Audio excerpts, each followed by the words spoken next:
हमलों में दर्जनों लोग हुए जख्मी। रूस ने यूक्रेन के बड़े शहरों पर किया ड्रोन, रॉकेट और मिसाइल से हमला। नए साल पर जापान में आए शदीद जलजले में मरने वालों की तादाद में इजाफा। अब तक 62 लोगों की मौत। जबरदस्त सर्दी और बारिश के इम्कानात ने राहत टीम की बढ़ाई मुश्किल।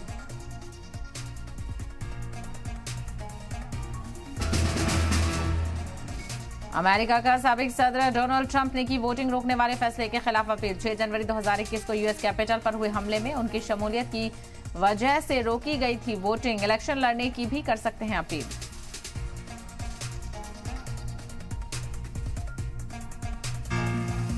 एसोसिएट स्पॉन्सर पतंजलि दंत कांति टूथपेस्ट, कंप्लीट ओरल हेल्थ का सच।